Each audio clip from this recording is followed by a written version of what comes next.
Allez, bonjour à tous.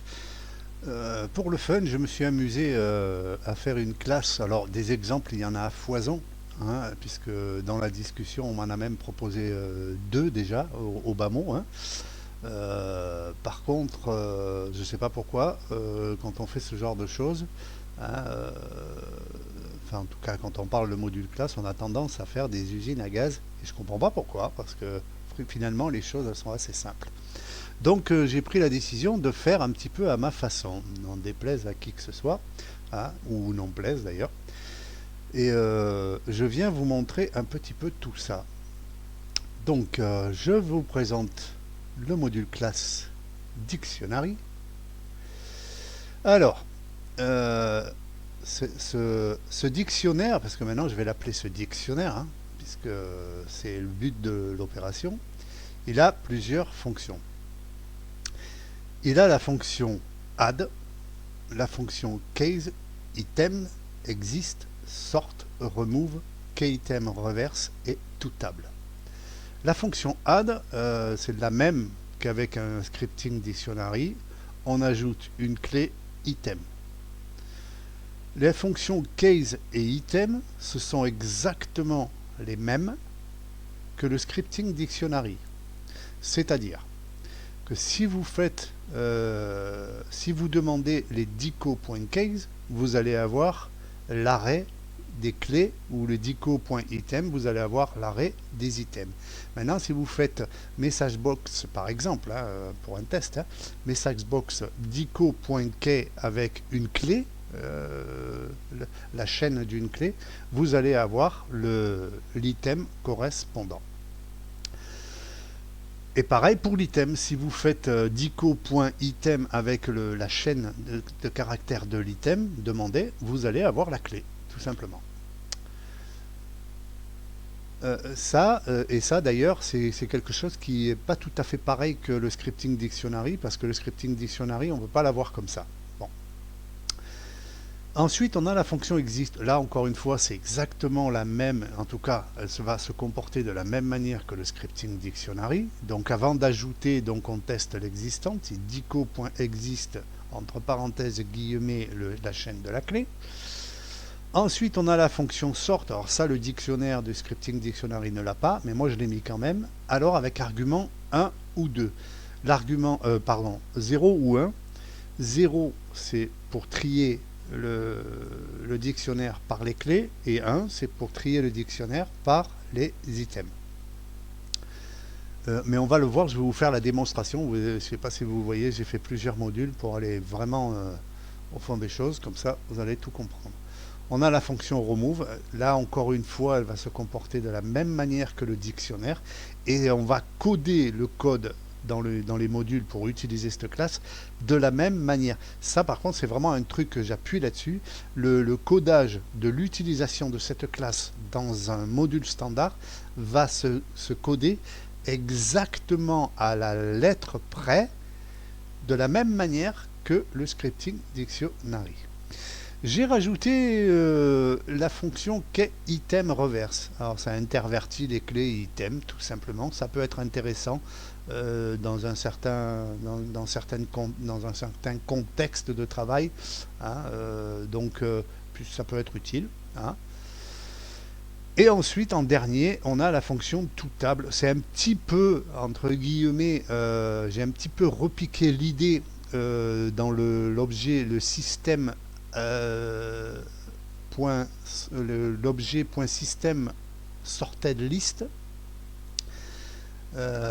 qui sont des objets dictionnaires entre guillemets, hein, des arrêts listes en tout cas, un peu plus anciens que le dictionnaire lui-même de VBA, mais qui sont toujours valables et qui sont utilisés et que j'utilise moi-même d'ailleurs, et qui ont la fonction toArray. Mais moi j'ai fait la fonction toTable, c'est-à-dire je renvoie, cette fonction va renvoyer un tableau avec les données du dictionnaire clé item, donc X lignes sur 2 colonnes. Voilà. Et on passe tout de suite à l'utilisation. Voilà. Alors, ici on va tester l'intégration dans le dico sans test d'existante. De la même manière qu'on le fait avec un dico, Voilà, parce qu'avec un dictionnaire de scripting, on peut ajouter des éléments avec les items sans contrôle d'existence. La seule chose qui va se passer, c'est qu'au final, c'est la valeur de l'item qui va changer quand on va rentrer des clés en doublon. Donc là, j'ai procédé de la même manière. Pardon. Donc, ici, je vais rentrer 5 fois une donnée, dont 2 ici sont des doublons, une clé doublon. La clé A est un doublon. Et vous allez voir qu'ici, à la fin, c'est la lettre G qui sera dans l'item. Ensuite, je vais appeler la fonction, je vous l'ai dit tout à l'heure, hein, les fonctions .case et .item sans argument renvoient un arrêt, tout simplement. Donc l'arrêt des clés et l'arrêt des items. De la même manière que le scripting dictionary. Et ensuite, je crée mon texte. Ensuite, je vais utiliser la fonction sort. Et là, vous voyez, j'ai pas pris d'argument, ni 0, ni 1. Parce que le 0, s'il est omis, il est égal à 0. Voilà, c'est un optionnel. Donc, si vous voulez trier simplement par les clés, vous faites dico.sort, c'est trié. Voilà. Et ensuite, je réécris le texte avec les clés, parce que je reprends les clés ici, du dico trié. Et je réécris le texte. Et là, je vais retrier, mais avec l'argument 1, c'est-à-dire que je vais trier par les items, et je réécris le texte. On va voir le résultat. Vous voyez, avant tri, j'ai rentré mes clés et items. Là, on voit bien que la clé A a pris l'item G, hein, ce que je disais tout à l'heure. Donc l'item Z, la clé A, item Z a sauté. Hein. Après le tri par les clés, on voit bien que mes clés sont dans l'ordre. Hein, et on voit bien que les items correspondent toujours. Hein. Et là, ensuite, j'ai trié les clés par les items. Hein, donc c'est ici que c'est dans l'ordre et mes clés qui ne sont plus dans l'ordre. Mais par contre, les clés items correspondent toujours. Vous voyez ? Voilà, j'ai trouvé ça intéressant de vous faire la fonction sort. Voilà. Donc ici, on a testé l'intégration dans le dictionnaire directement. On a parlé de la fonction .exist. Voilà. Et là, si vous regardez bien, pour ceux qui connaissent le scripting dictionary, hein, ils ne vont pas me contredire. Le code, c'est exactement le même à la lettre près. Voilà. Donc on va coder l'intégration dans le dictionnaire de la même manière que le scripting dictionary.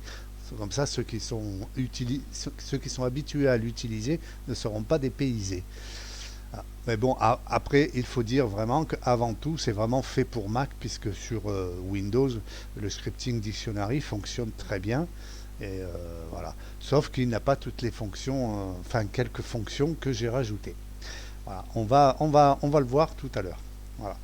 Donc, ici, toujours pareil, hein, une fois que j'ai rentré mes clés en testant l'existante, et là, on va voir que j'ai fait en sorte de rentrer 2 clés identiques, dont une clé elle a un item Z et l'autre elle a un item A. Et là, on va voir, à l'inverse de tout à l'heure, que c'est pas la dernière clé qui va prévaloir, c'est la première. Hein, tout simplement parce qu'on passe d'abord par le test.exist.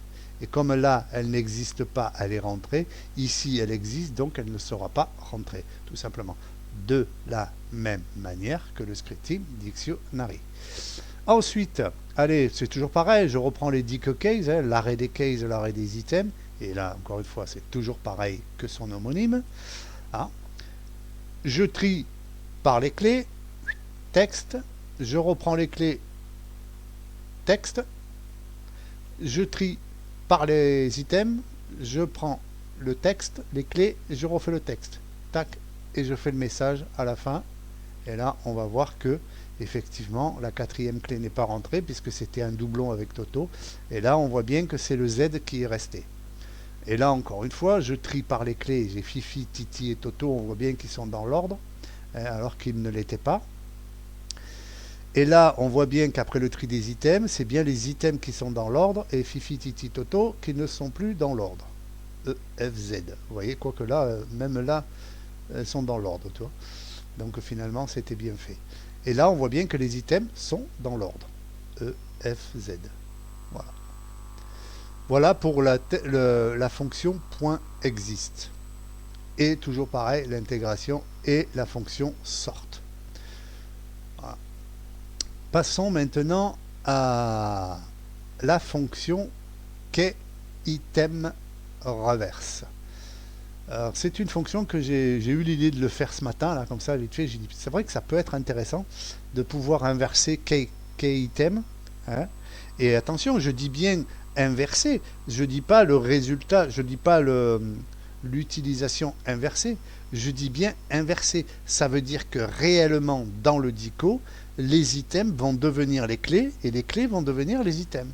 C'est vraiment réel. Ce n'est pas un résultat d'une opération d'inversion. Voilà. Enfin, c'est une inversion, une opération d'inversion, mais qui va être réelle au niveau du dico. C'est-à-dire que le dico n'est plus, quand on va passer cette fonction, le dico ne sera plus comme ça. Hein. Que les choses soient bien claires. Donc là, pareil, je rentre même un doublon hein, pour le test.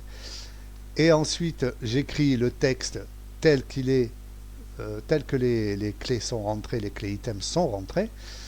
J'utilise la fonction kEitemReverse et je réécris le texte des résultats pour voir comment elle se comporte.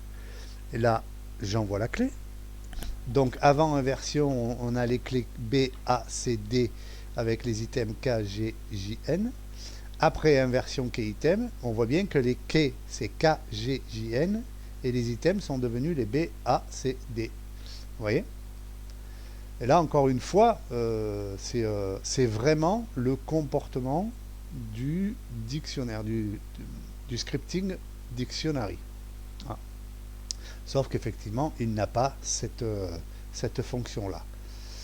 Passons au module 4. Alors le module 4, c'est tout simple, on va même tester plusieurs fonctions, hein, parce que je parle des fonctions depuis tout à l'heure, mais ce qu'il faut savoir, c'est qu'elles sont collaboratrices. C'est-à-dire que chaque fonction ne renvoie pas son petit monde. Hein. Elle travaille sur deux collections, hein, et ces deux collections sont les mêmes pour toutes les fonctions. D'accord ? Donc à partir du moment où vous agissez sur le dictionnaire n'est plus comme vous l'avez mis avant. Hein. On est bien d'accord. Donc là, ce que je vais faire, je vais encore une fois rentrer les clés. Je rentre un doublon sans tester d'existante. Donc on va bien voir que l'item va changer de la clé A. Hein. Donc cette clé-là, elle va certainement sauter. Ensuite, je vais faire un tri par les clés. Ensuite, je vais inverser les clés item et ensuite je vais le transformer en tableau pour le renvoyer sur les cellules. Allez, c'est parti, j'envoie la patate. Tac, tac. Et là, on voit bien que les clés sont devenues les items, sont à gauche, vous voyez. B, A, C, D, vous voyez. Les items sont devenus les clés. Et elles ont été triées, hein, A, B, C, D, c'est dans l'ordre, hein, on est bien d'accord. Hein. Et même si je veux ici, pour vous montrer vraiment que c'est très... toutes ces fonctions, elles collaborent entre eux. Hein, hein. Je refais un sort hein, par les clés, ça veut dire que là, je l'ai trié par les clés A, B, C, D, et là, je vais les trier par les clés, mais qui sont G, K, J, N. Hein. Allez, on va voir ça.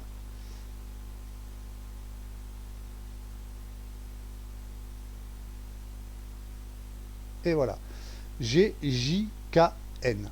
Là, à mon avis, je pense qu'elles sont dans l'ordre, si je ne me trompe pas. A, B, C, D, E, F, G, H, I, J, I, J, G, F, I, J, K, L, M. Ouais, elles sont dans l'ordre. Voilà. Donc, j'ai eu un doute sur le coup, là. Donc, voilà, si vous avez bien vu, j'ai trié le dictionnaire tel que je l'ai rentré, je l'ai trié par les clés. J'ai inversé les clés et items et j'ai retrié les clés par l'item qui ne sont plus les clés, mais qui sont les items en fait. Alors je sais que c'est un peu alambiqué tout ça, hein, mais finalement, ça peut être intéressant de pouvoir le faire en tout cas. Voilà.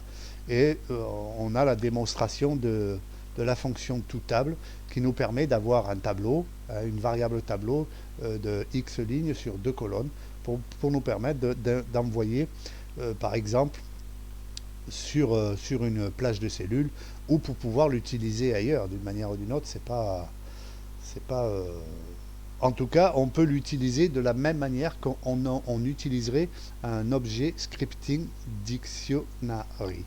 Et là, vous voyez, j'ai bien appuyé sur le fait que les, toutes les fonctions, elles sont collaboratrices. C'est-à-dire que chaque fonction va renvoyer le dictionnaire avec la modification faite par la fonction elle-même, mais les données seront les mêmes. Voilà. Ah, ce n'est pas quelque chose, parce que c'est un petit message qu'on m'a demandé. Est-ce qu'on peut séparer le résultat de, de ce qui est réellement? Moi, j'ai trouvé ça un petit peu bête, mais bon. Voilà, et puis de toute façon, j'ai répondu négativement, puisque ça, c'est vraiment un coup à se tordre les neurones, hein, parce qu'après, on s'y retrouve plus. À partir du moment où on modifie un dictionnaire, le dictionnaire reste modifié. Voilà.